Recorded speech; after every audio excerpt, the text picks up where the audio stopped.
शांताकारं भुजगशयनं पद्मनाभं सुरेशं विश्वाधारं गगनसदृशं मेघवर्णं शुभांगं लक्ष्मीकान्तं कमलनयनं योगभिर्ध्यानगम्यं वन्दे विष्णुं भवभयहरं सर्वलोकैकनाथं सर्वलोकैकनाथं। वसुदेवसुतं देवं कंसचाणूरमर्दनं देवकी परमानंदम कृष्णं वंदे जगद्गुरुं कृष्णं वंदे जगद्गुरुं। कृष्णाय वासुदेवाय हरे परमात्मने प्रणत क्लेश नाशाय गोविंदाय नमो नमः गोविंदाय नमो नमः। हम सभी आज पुनः भगवद गीता के इस विशेष ज्ञान सत्र में उपस्थित हैं और नित्य प्रति की भांति हमारी उपस्थिति भगवान श्री गोविंद के समक्ष है। जैसे कोई व्यक्ति राज दरबार में उपस्थित हो और उसे सम्राट अनुग्रहित करे, कृपा करे, वैसे ही हमारी उपस्थिति यहाँ पर है। भगवान श्री गोविंद हमारे साथ हैं और उनके साथ रहकर ही हम सभी नित्य चर्चा करते हैं।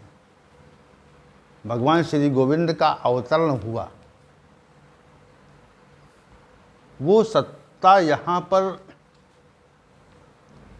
स्वतः अवतरित हो गई, स्वतः आ गई।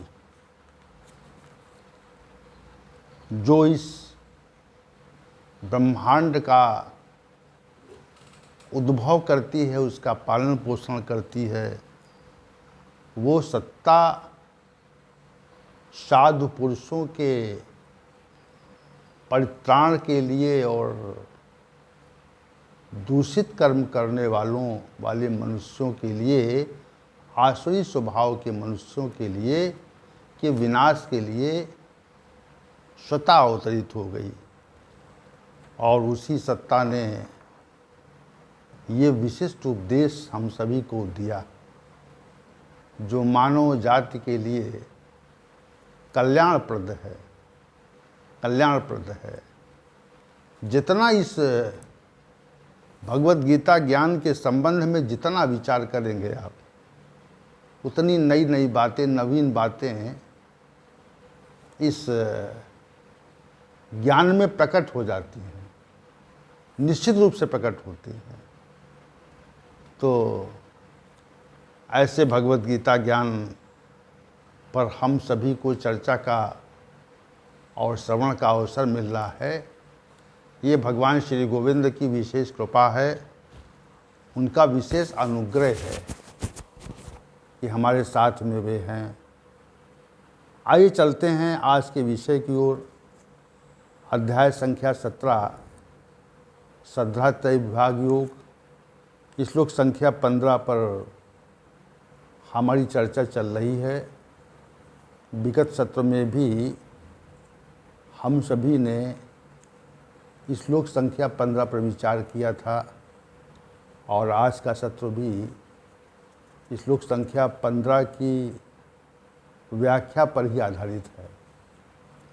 श्री भगवान ने वाणी संबंधी तप का वर्णन करते हुए कहा, अनुद्वेगकरम वाक्यम सत्यम प्रीहितम चयत स्वाध्यायाभ्यसनम चैव वांगमयम तप उच्यते। जो वाणी संबंधी तप है, वह किसी को उद्विग्न न करने वाली वाणी का न कहना, प्रिय और कल्याणकारक तथा सत्य भाषण वाक्य तथा स्वाध्याय और अभ्यास, ये सभी वाणी संबंधी तप कहे जाते हैं। तो इसमें जो अनुद्वेग कर्म वाक्यम शब्द था पद है, उसमें विगत सत्र में हमने इस विषय पर चर्चा की थी। और आज आगे के जो पद हैं, आगे के जो इस विषय है श्लोक संख्या 15 का, उस पर हम विचार करेंगे। श्री भगवान ने सत्यम प्रीहितम च यत्, जो सत्य हो, जो सत्य, जो यत सत्यम प्रीहितम, 3 बातें कही यहाँ पे। जो सत्य हो, जो प्रिय हो, जो दूसरों के कल्याण करने वाला हो, ऐसी वाणी भी वाणी संबंधी तप कहा जाता है। वाणी संबंधी तप कहा जाता है। सत्यम प्रीहितम च यत्, जो सत्य है, प्रिय है, कल्याण कारक है, उसको भी वाणी संबंधी तप कहते हैं। किसी को उद्विग्न न करें, परेशान न करें, ये एक विषय हो गया। ऐसी वाणी न बोलें हम जिससे दूसरे के मन में कोई हलचल पैदा हो जाए। और चूंकि उद्विग्न करने वाली वाणी की भी अलग अलग प्रकार होते हैं, पृथक पृथक प्रकार होते हैं। कुछ ऐसा बोल देते हैं जो बहुत उद्विग्न करने वाला होता है, कुछ ऐसा कह देते हैं जो संशयात्मक होता है, और कभी कुछ ऐसा कह देते हैं जो मनुष्य को मध्यम रूप से उद्विग्न करता है। तो उद्विग्नता का जो पैमाना है वह पृथक पृथक प्रकार का है, अलग अलग तरह का है। तो प्रत्येक प्रकार की उद्विग्नता हमारे अंदर, ऐसी वाणी हम बोलें जिससे प्रत्येक प्रकार की उद्विग्नता हमसे पृथक रहे। इतनी सी बात है। तो अब आगे बढ़ते हैं इसमें। सत्यम प्रीहितम च यत्, जो सत्य है, प्रिय है और हितकारक है। सत्य जो पद है वो वास्तविक रूप से मनुष्य के आत्मनिरीक्षण का तथ्य है। प्रत्येक व्यक्ति ये जानता है कि हम कितना सत्य कह रहे हैं और कितना सत्य कह रहे हैं। हम कितनी मात्रा में, कितने परिमाण में सत्य बोल रहे हैं और कितने परिमाण में हम असत्य कह रहे हैं, ये प्रत्येक व्यक्ति जानता है। हमारी जो वाणी है, जब वो प्रकट होती है तो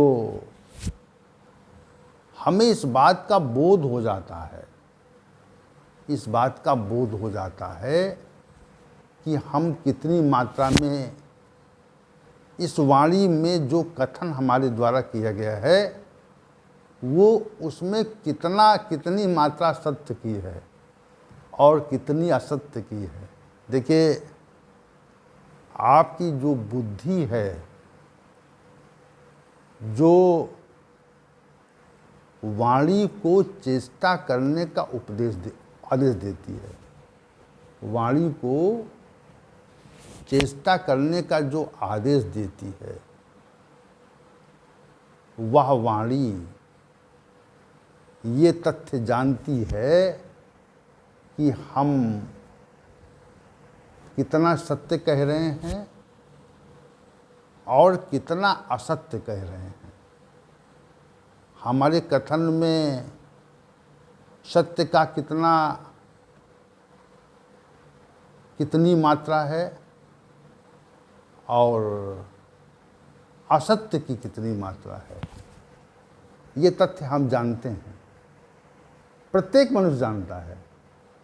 और जो विचारशील है वो तो निश्चित रूप से जानता है कि हमारा जो कथन है वह कितनी मात्रा में सत्य है। तो जितनी मात्रा में असत्य का परिमाण है,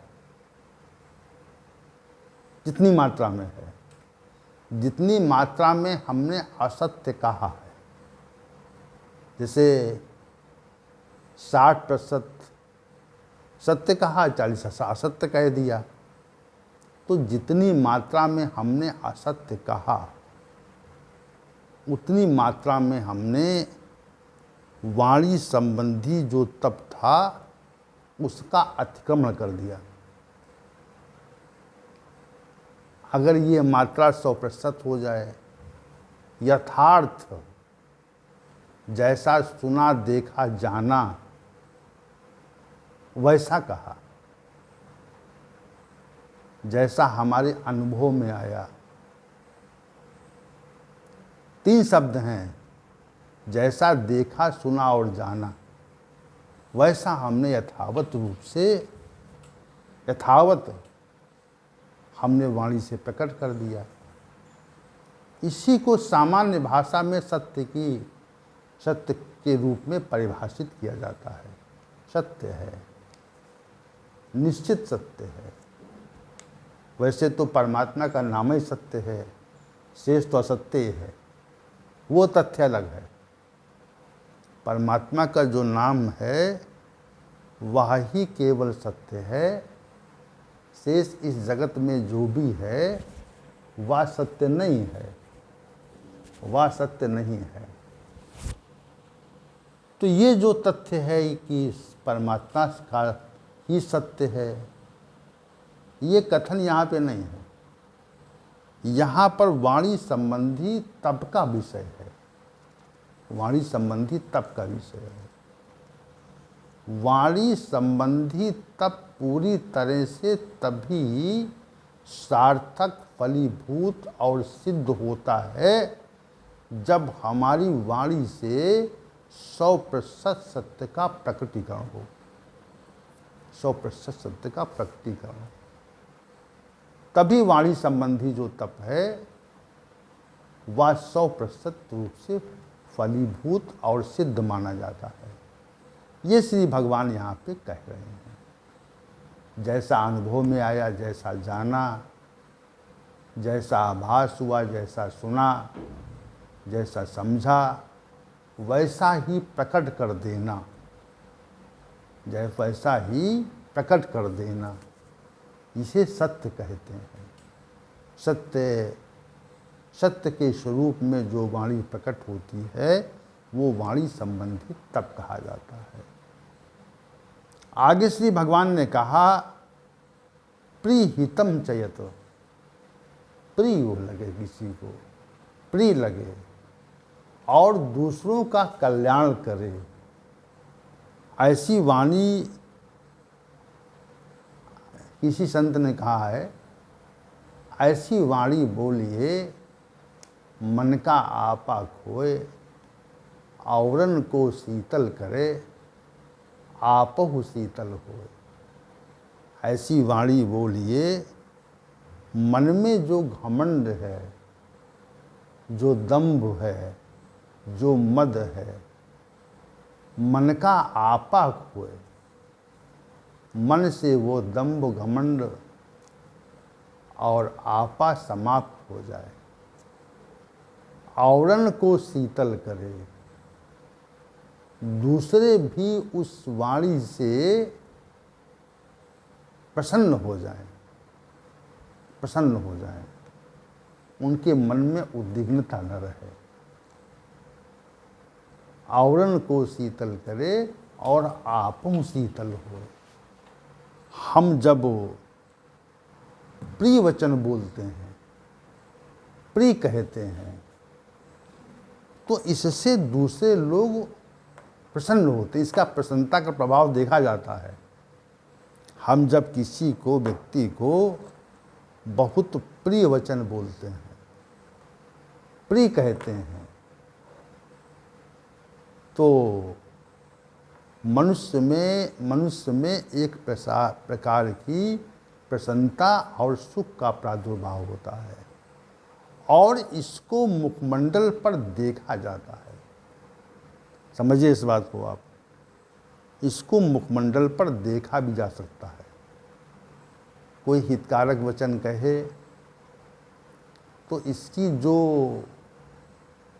इसका जो प्रकटीकरण होता है वो वास्तविक रूप से मुख पर दिखाई पड़ता है, देखा जाता है। तो श्री भगवान ने कहा प्रिय बोलो, और शास्त्रकार ने कहा प्रिय बोलो, अप्रिय न बोलो। लेकिन असत्य प्रिय न बोलो, असत्य अप्रिय न बोलो। कोई तथ्य असत्य हो और किसी को प्रिय लग जाए तो वैसा भी नहीं बोलना है, और असत्य अप्रिय भी न बोलो। तो प्रिय और अप्रिय का जो अंतर है, का जो यथार्थ रूप से जाना है कि प्रिय क्या है, अप्रिय क्या है, दूसरों की प्रसन्नता का कारण हो, ऐसे शब्दों को प्रिय कहा जाता है। लेकिन उसके पहले सत्य लगा दिया गया है। असत्य से कोई व्यक्ति, अगर कोई किसी को अच्छा लगता है कि असत्य वचन बोले जाएं और असत्य कह के उसको प्रसन्न किया जाए, तो ये वाणी संबंधी तप में नहीं आएगा। फिर वाणी संबंधी तप में ये तथ्य नहीं आएगा कि असत्य बोलें और असत्य बोलने के बाद में दूसरे उससे प्रसन्न हो जाएं, तो इसको वाणी संबंधी तप नहीं कहते हैं। वाणी संबंधी तप वो है जो सत्य कहा जाए और प्रिय कारक कहा जाए, जिससे मनुष्य में विशेष प्रकार की प्रसन्नता सदा उद्भवित हो जाए। ऐसी बात कहना, ऐसा तथ्य कहना कि दूसरे लोग प्रसन्न हो जाएं, सुख का अनुभव करें। लेकिन उसके पहले सत्य का जो विराम लगाया गया है, सत्य का जो तथ्य कह दिया गया है, वो प्रिय के पहले कह दिया गया, प्रिय के बाद में नहीं कहा गया। सत्यम प्रिय हितम चयत, प्रिय हो लेकिन सत्य हो, तभी उसको वाणी संबंधी तप हम मानते हैं। और चौथी बात ये कही कि हितकारक बोलें, लोगों का जिससे कल्याण हो। और लोगों का कल्याण किस में है? लोगों का कल्याण किस में है? एक सांसारिक कल्याण है और दूसरा वास्तविक कल्याण है। तो कैसा कल्याण चाहते हैं आप? यहाँ पर सांसारिक कल्याण की बात नहीं हो रही है, यहाँ पर आध्यात्मिक कल्याण की बात हो रही है। हम अपने विचार ऐसे दें जिससे मनुष्य को मुक्ति प्राप्त हो। कल्याणकारक वचन वही है। शेष तो किसी का कोई भला कह दें, कर दें, उससे कुछ ऐसी बात कहें जिसको अच्छी प्रतीत हो, उससे उसका भला हो जाए, संसार में कोई सिद्धि हो जाए, कोई प्रसिद्धि हो जाए, कोई संसार में हमको जान ले, हमको कुछ धन मिल जाए, पद मिल जाए, प्रतिष्ठा मिल जाए, ऐश्वर्य मिल जाए। तो ये वास्तविक रूप से कल्याणकारक बात नहीं है। संसार में जितना फंसते हैं हम, संसार में हम जितना फंसते जाते हैं, वह हमारे लिए अकल्याणकारक है, उससे हमारा हित नहीं होता। तो हम सभी को ये प्रयत्न करना चाहिए कि मनुष्य के कल्याण के लिए कार्य करें। वह स्वयं को जाने, परमात्मा को जाने। इस तथ्य का जो कथन है, इस तथ्य के बारे में श्री भगवान ने यहाँ पर प्रीहितम पद कहा। प्री कहें और कल्याणकारक कहें। प्री कह दें और किसी का कल्याण हो जाएगा तो वाणी संबंधी तप नहीं है। बहुत से लोग अच्छा लगने वाली बात तो कहते हैं, उससे लोगों का अहित हो जाता है। तो प्रिय तो लगा लेकिन अहित हो गया उससे, तो फिर ये वाणी संबंधी तप में निश्चित रूप से नहीं आता। समझिए आप, सत्यम प्रीहितम चयत। तो ये जो पूर्वार्ध अंश है, ये अंश विशेष है, इस पर चर्चा कर रहे हैं हम। वाणी संबंधी जो तथ्य श्री भगवान ने श्लोक संख्या 15 में प्रकट किया है, ये विशेष तथ्य है कि वाणी संबंधी तप की चर्चा श्री भगवान ने श्लोक संख्या 15 में जो की, इसका जो पूर्वार्ध भाग है, वाणी संबंधी तप का जो पूर्वार्ध भाग है, अनुदेक कर्म वाक्यम सत्यम प्रीहितम चयत। जो अनुदेक करने वाला है, किसी को परेशान नहीं करने वाला है, जो सत्य है, जो प्रिय है और जो हितकारक वाक्य हैं, कल्याणप्रद वाक्य हैं, ये वाणी संबंधी तप कहे जाते हैं। इसका जो पूर्वार्धंश विशेष है, 4 बातें इसमें हैं विशेष। हमसे कोई उद्विग्न न हो, हम सत्य बोलें, लोगों को अच्छा लगे ऐसा बोलें, और लोगों का कल्याण हो ऐसा कहें। 4 बातें। अब इसके उत्तरार्ध भाग को देखते हैं इस श्लोक के, तो इसमें 2 ही बातें प्रकट होती हैं, स्वाध्याय और अभ्यसनम। स्वाध्याय क्या है और अभ्यसनम क्या है, अभ्यास क्या है। स्वाध्याय तो मनुष्य स्वाध्याय करता ही है। ज्ञान प्राप्त करने के लिए जो प्रयत्न होता है उसको हम स्वाध्याय कहते हैं। चाहे वो सांसारिक ज्ञान प्राप्त करने का प्रयत्न हो और चाहे वो आध्यात्मिक ज्ञान प्राप्त करने का प्रयत्न हो, इसको सामान्य भाषा में स्वाध्याय ही कहा जाता है। लेकिन जो सांसारिक ज्ञान प्राप्त होता है, जो संसार को ज्ञान प्राप्त करने के लिए प्रयत्न होता है, वो वास्तविक रूप से स्वाध्याय का विशिष्ट स्वरूप नहीं है, स्वाध्याय का विशेष स्वरूप नहीं है। वास्तविक ज्ञान जिससे मनुष्य को मोक्ष प्राप्त होता है, मुक्ति मिलती है, सिद्धि मिलती है और उसका वास्तविक कल्याण हो जाता है, इस प्रकार का स्वाध्याय, शास्त्रों का पठन, वेदों का पठन पाठन और महर्षियों मनीषियों के वचनों स्मृतियों का अध्ययन, जिससे हमारा वास्तविक कल्याण हो जाए, हित हो जाए, हम मुक्त हो जाएं, जन्म मृत्यु के चक्र से हमारी मुक्ति हो जाए।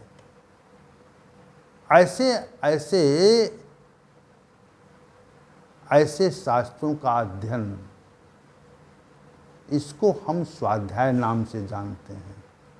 कहते हैं स्वाध्याय किया हमने, तो स्वाध्याय भी वाणी संबंधी तप कहा जाता है।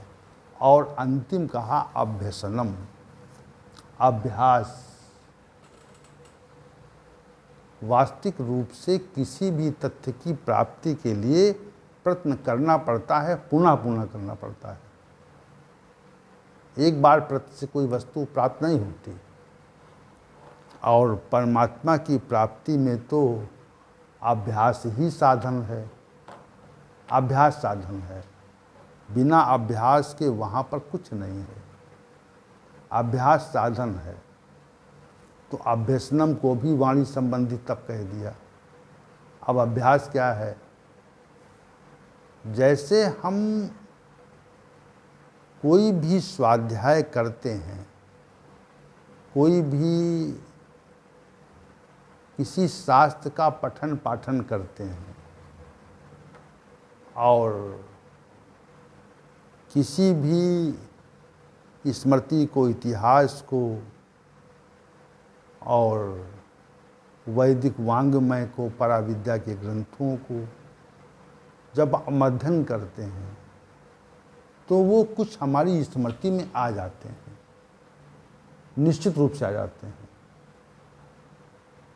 तो स्मृति में आने पर यदि उनका पुनः पुनः स्वाध्याय न किया जाए तो वो धीरे धीरे विस्मृत होने लगते हैं।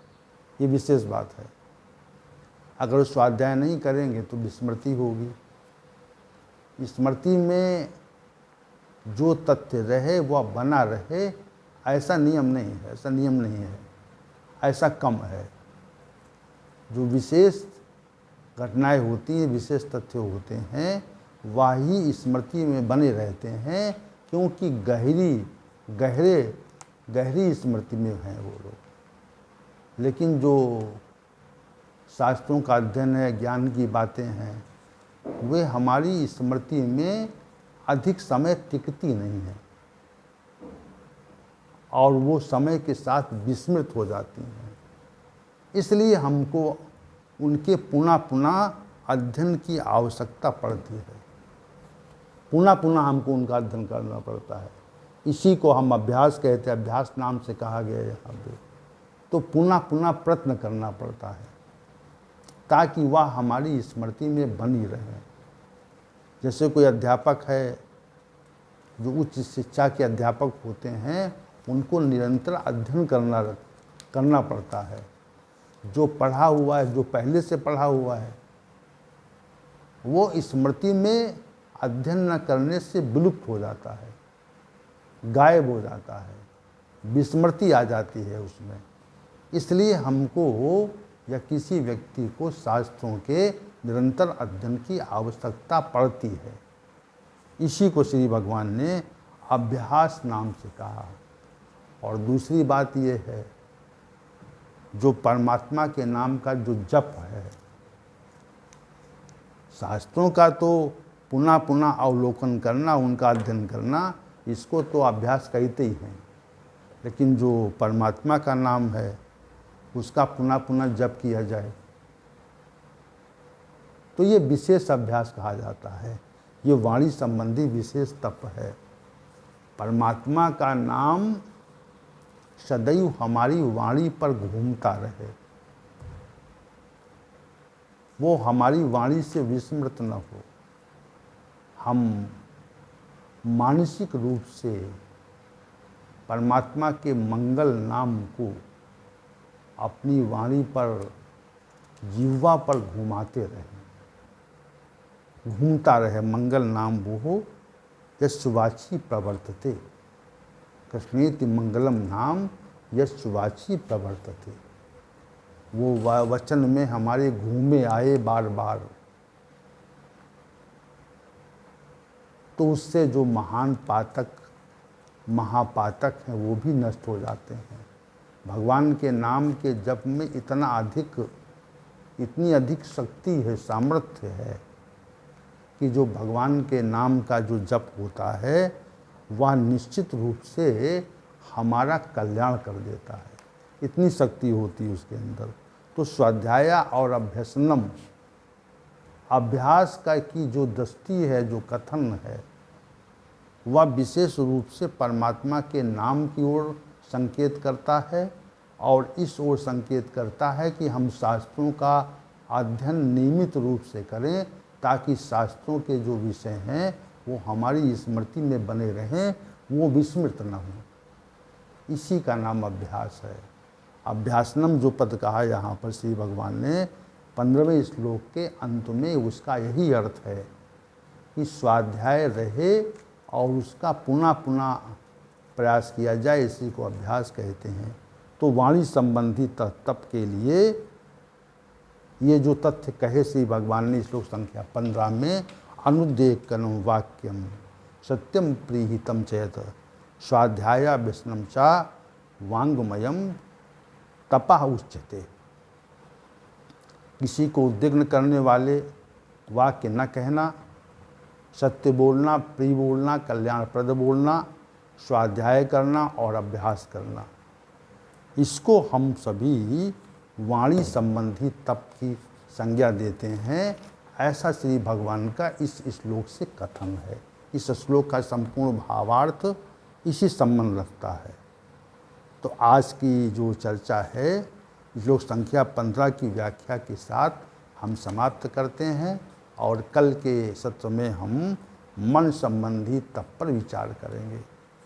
आज के सत्र का समापन और कल के सत्र में सभी का आमंत्रण।